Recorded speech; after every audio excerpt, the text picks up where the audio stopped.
Camilla had barely crossed the threshold at Balmoral when something stopped her cold. The familiar wall ahead was still there. The antique table beneath it had not moved. The lamps, flowers, and polished frames remained perfectly arranged. But the one portrait that had always announced her place inside the royal household was gone. Not covered, not relocated for cleaning, removed, and the devastating truth was waiting in the silence. Someone had made sure it disappeared before she arrived. Before we go deeper into what this really means for the royal family, make sure to subscribe so you don't miss a single update.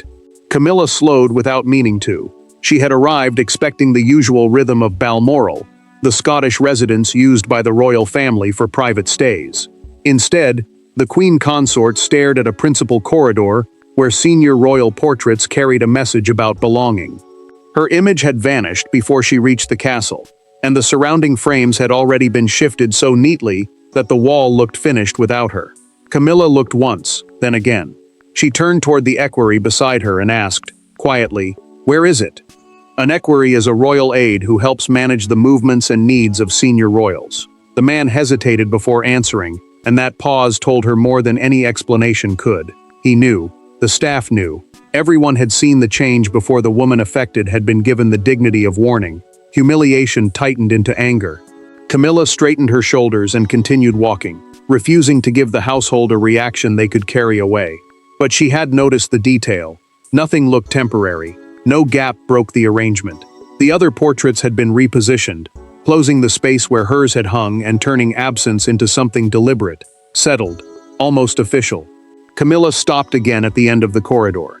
This time, she did not ask where the portrait had gone. She asked who authorized its removal. The aide chose his words carefully. The instruction, he said, had come through the king's private household after discussions involving William. The king's private household meant the small circle of staff responsible for Charles's personal royal business and domestic arrangements. That answer changed everything. Charles had already been at Balmoral. William had been involved. Camilla knew this was no careless decision by a decorator or curator. If the king had seen the change and allowed it to remain, then he had either accepted the removal or approved it himself. The empty wall was humiliating, but Camilla could still tell herself it was only a portrait, until she began asking what Charles and William had decided before she ever reached the castle. To anyone outside the royal world, removing a portrait might seem almost trivial. To Camilla, it was anything but. That picture had represented decades of endurance, controversy, acceptance, and finally recognition. She had spent years believing the palace had stopped treating her as temporary. Now, standing beneath the blank stretch of Balmoral wall, she faced a devastating possibility. Perhaps the family had never forgotten how uncertain her place once was, and perhaps William had finally decided to remind her. Camilla understood exactly why that portrait mattered. It had gone up only after her position inside the senior royal household had become secure, and Balmoral was never just another residence. The castle was one of the monarchy's most private family homes, a place tied to memory, inheritance, and generations of royal life. For the queen consort, seeing herself represented there had meant something simple but powerful. She belonged. Now that message had been reversed without anyone saying the words aloud. William saw the same walls through an entirely different lens. Balmoral carried memories of childhood, of Elizabeth II, and of the family structure that had shaped him long before he became first in line after his father. The line of succession is the formal order deciding who inherits the throne, and to the prince, those rooms were increasingly connected to that future. What remained displayed there was not decoration. It was a statement about continuity, legacy, and who would carry the monarchy forward. Charles knew both interpretations could not peacefully coexist forever. He understood that Camilla would take the removal personally because he knew how long she had lived under the shadow of public rejection. Yet the king also knew William had become firmer about separating the present household from what he considered the permanent royal story. The monarch was caught between a wife who needed reassurance and an heir who believed reassurance could not become permanent ownership. Camilla carried that conflict upstairs with her.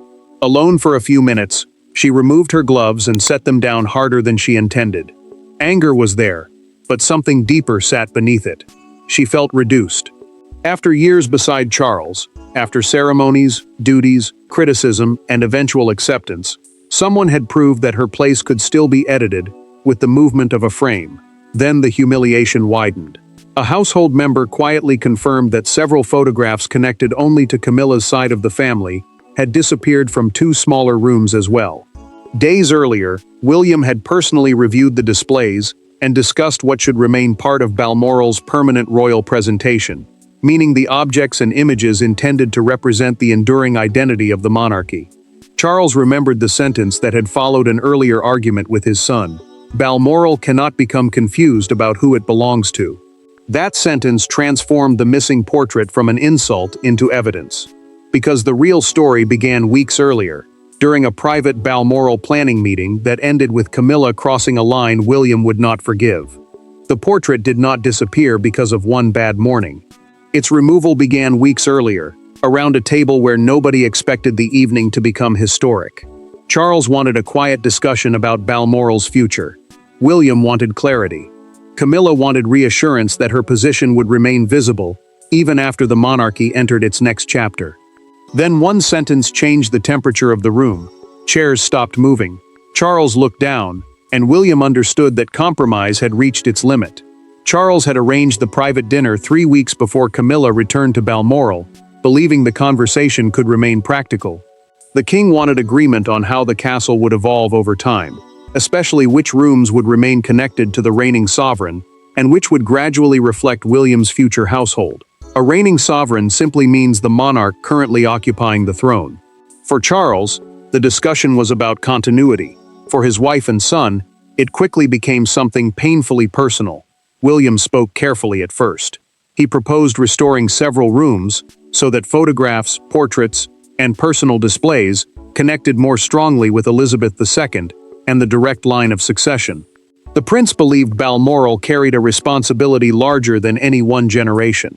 To him, the castle held family memory, but it also held the story of who came before and who would inherit responsibility afterward. Camilla heard something else entirely. She challenged the suggestion that photographs connected to her could eventually be moved, then told William she would not spend Charles's reign behaving as though she were already being packed away. The queen consort had fought too long for acceptance to quietly watch signs of that acceptance disappear. Her frustration was no longer hidden. Camilla then crossed the line nobody could pretend was harmless. She looked directly at the future king and said that as long as Charles remained king, William did not decide what belonged on Balmoral's walls. The monarch lowered his eyes. He immediately understood the argument had stopped being about frames or rooms. It had become a struggle over authority, succession, and where one reign ended emotionally before it ended constitutionally. William did not raise his voice. That made the moment worse. He placed his napkin beside his plate, told Charles that his position was now clear, and left. Camilla watched him go, unsettled by the absence of anger, because restraint suggested something had already been decided. Charles acted later that night. He requested a private inventory of Balmoral's portraits and personal displays, reviewed it alone, and days later approved a household memorandum authorizing changes before the next family gathering. A household memorandum is simply an internal written instruction used to organize palace decisions. Now Camilla knew the truth. William had forced the issue, but Charles's approval had brought the portrait down. Now she no longer needed to ask who removed it. She needed to ask why her husband allowed it. And when Charles finally entered the room, that question could no longer remain unspoken. Camilla waited until the door closed before speaking. No aides, no secretaries, no carefully drafted explanations. Just husband and wife in a room where the silence already felt accusatory. Charles knew exactly why she had come. She did not raise her voice at first.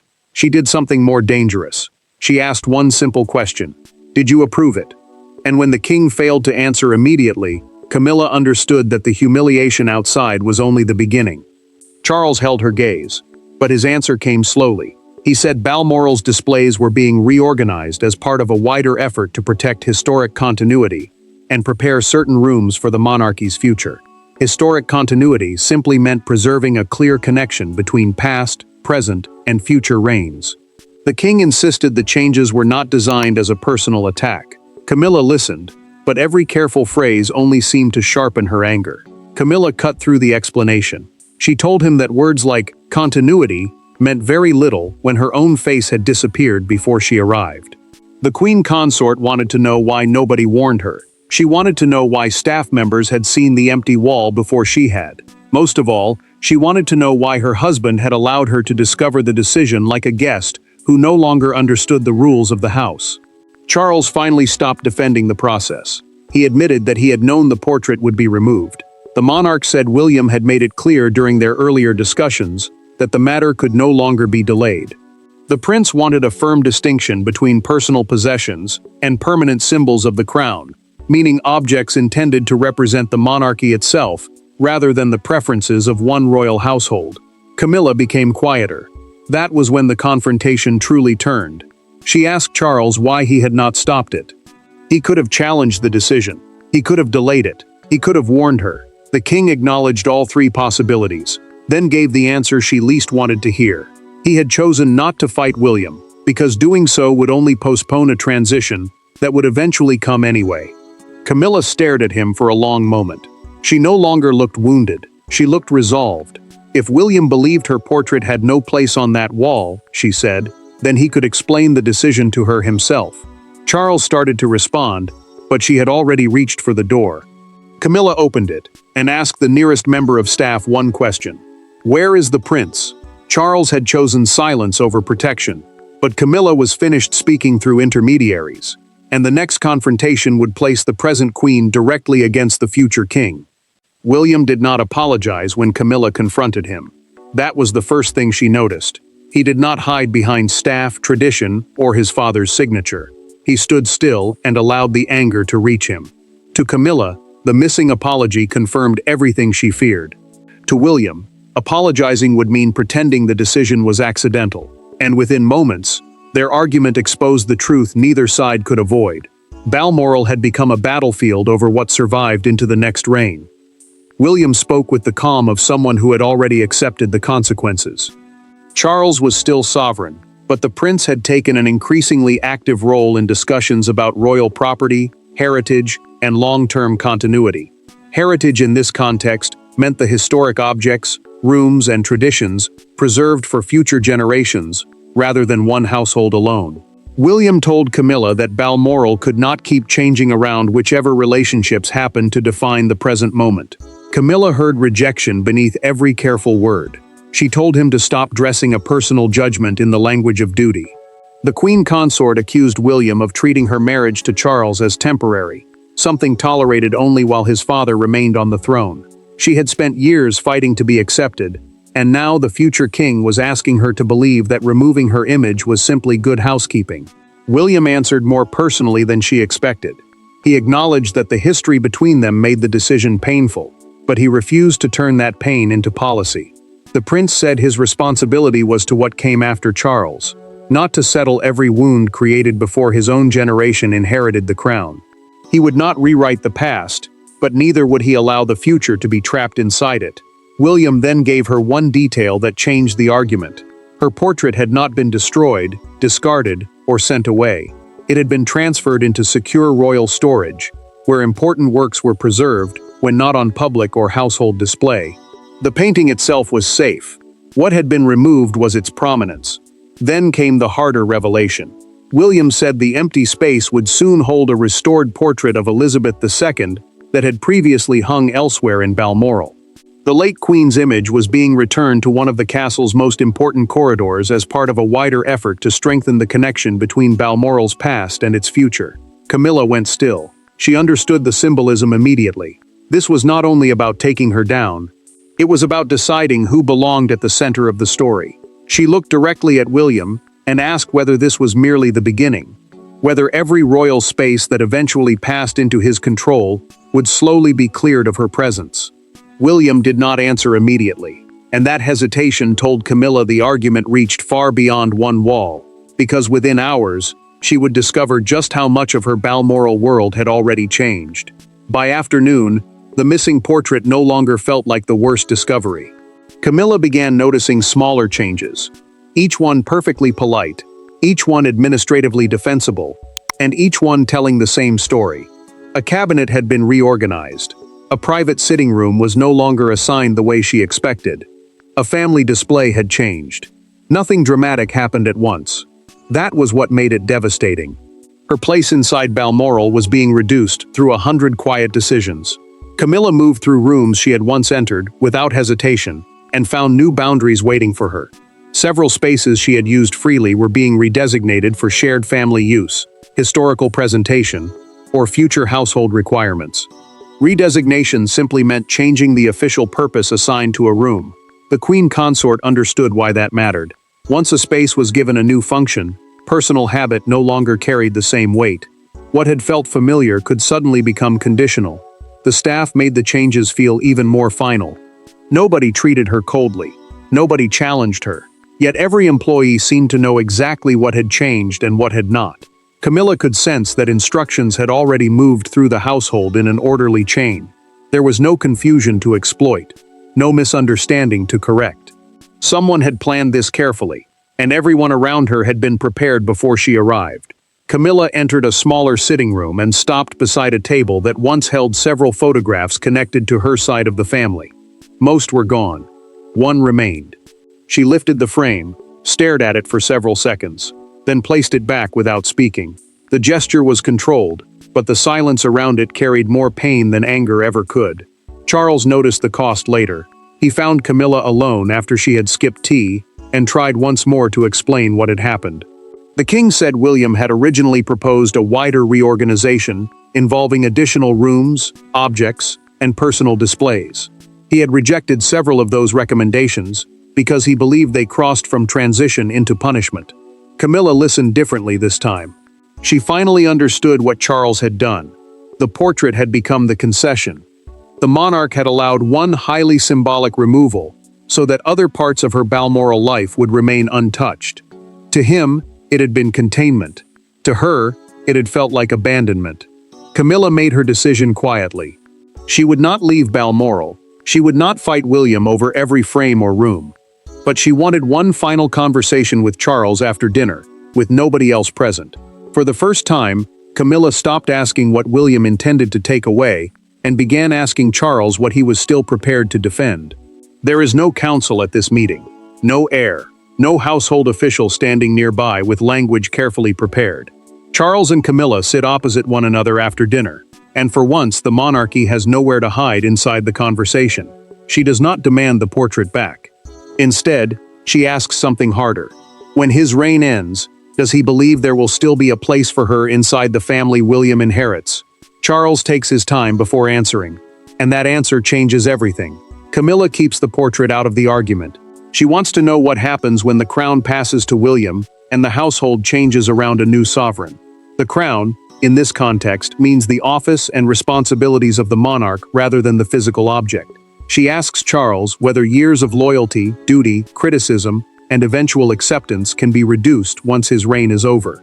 Charles does not offer her a comforting lie. He says William will reshape the royal household, because every new reign brings different priorities and symbols. The king admits that affection cannot freeze arrangements forever. Rooms will change, displays will move, responsibilities will shift. But he tells Camilla that change is not the same as erasure, and he refuses to pretend that her place beside him can be written out of history. Camilla finally says what the empty wall made her fear. She had survived scandal, rejection, and years of public judgment before gaining a secure place beside Charles. Seeing the portrait gone made the queen consort feel that it could vanish the moment her husband was no longer there to protect her standing. Charles listens without interrupting, because he understands this is no longer about Balmoral. Then Charles gives her the reassurance he can make permanent. Through a written instruction to the royal collection, the organization responsible for preserving important artworks, records, and objects connected to the monarchy, he has ordered that Camilla's portrait, correspondence, ceremonial records, and significant possessions from his reign be preserved. The king cannot promise what future walls will display, but he can ensure the record itself remains intact. Camilla surprises him. She says she no longer wants the portrait returned. Restoring it under pressure would make the dispute look like a contest Charles had been forced to settle between wife and son. She will not ask him to do that. Camilla asks for one thing: tell the family himself that the portrait remains in storage by her choice, not because she was banished. Charles agrees. Inside Balmoral, Camilla has chosen dignity over restoration. But by morning, the missing portrait will escape the castle and become something far larger than the family argument that caused it. By morning, the secret is no longer contained by Balmoral's stone walls. One detail dominates every conversation. Camilla arrived at the king's Scottish residence and found her own portrait gone. The nuance disappears first, then the explanations. Within hours, the empty space becomes a symbol people can interpret however they choose. Punishment, succession, revenge, humiliation. Yet the image that ultimately defines the day is not the missing painting. It is Camilla herself stepping outside. Camilla understands the danger immediately. The story has escaped the family and entered the public arena, where context is easily crushed by a single dramatic detail. Coverage focuses on the tension between her and William, while the royal household issues a restrained statement saying Balmoral's interior displays are periodically reviewed, and historic works can move between display and conservation storage. Conservation storage simply means secure preservation away from public or household display. The explanation is calm, but the headline is stronger. Camilla knows leaving early would create its own verdict. If she departs Balmoral immediately, people will say she was driven out. If she stays, she must endure the humiliation, while newspapers and broadcasters discuss whether her place inside the monarchy is shrinking. The queen consort has faced public judgment before, but this feels different, because the embarrassment comes from inside the family rather than from outside criticism. Charles sees the pressure building. In a private conversation, the king tells Camilla nobody would blame her if she chose to leave quietly. She refuses. She tells him that leaving now would allow an empty wall to decide how the day ends. Charles understands what she means. Remaining is no longer about comfort. It is about refusing to let humiliation become surrender. Then the story hardens into a public image. One morning newspaper carries a large photograph of Balmoral beneath the headline, "Queen's Portrait Removed Before Arrival." Television broadcasters repeatedly frame the incident as the clearest visible sign yet of a generational shift inside the royal household. Suddenly, a family argument about memory and inheritance becomes a national conversation about power. Camilla answers without issuing a statement. Later that day, she walks beside Charles to greet a small gathering near the estate. She does not rush away or avoid attention. The monarch briefly places a hand against her arm, and she continues beside him. William watches the coverage from inside Balmoral. The prince sees that Camilla has chosen not to retaliate publicly, not to leave, and not to force Charles into another confrontation. That restraint changes something. The public expected rupture, but Camilla's refusal to escalate now forces William to decide whether victory requires humiliation or whether the line has already been drawn strongly enough. The portrait never returns to the wall. That is the ending nobody inside Balmoral attempts to reverse. But what first looked like Camilla's total humiliation ultimately becomes something more complicated. William establishes the boundary he believed the future monarchy required. Charles accepts that protecting his wife cannot mean freezing the crown in place forever. And Camilla, confronted with the terrifying possibility of becoming temporary again, discovers that dignity does not depend on occupying the most visible space in a royal corridor. Camilla walks through the corridor one final time before leaving Balmoral. The restored portrait of Elizabeth II now occupies the place where her own image once hung. The Royal Collection, the organization responsible for preserving important objects connected to the monarchy, keeps Camilla's portrait safely in storage. She pauses beneath the late Queen's image, says nothing, and continues. She does not ask for the arrangement to be changed. Charles joins her before departure, and the silence between them feels different now. The king knows his decision wounded her, while Camilla understands that he chose succession over sentiment on this single question. Their marriage has survived because neither of them pretends the argument was painless. He could not freeze the monarchy around their life together, and she could not demand that he try. For both of them, recognition matters because Balmoral has stopped being a fight over a painting and become a lesson in limits. William meets Camilla privately before she leaves. The prince does not apologize for removing the portrait, and she does not ask him to. Instead, he tells her that preparing for the future does not require denying her place in his father's reign. The future king makes the distinction carefully. Prominence can change, but history cannot simply be erased because one generation gives way to another. Camilla gives him the answer that closes the conflict. She says she never needed every wall. She needed to know she would not be treated as though she had never existed. William assures her that the record of Charles's reign will preserve her role in full, including the duties, controversies, and years that defined her place beside the monarch. The portrait stays down. William's boundary stands. Charles accepts that the monarchy after him cannot be built around protecting every emotional arrangement of his own reign, while Camilla accepts that losing a symbol does not mean losing her history. What began as a public embarrassment ends as a decisive transition. One royal era making room for another without pretending the first never happened. Thanks for watching. Please don't forget to like and subscribe, and we will see you in next one.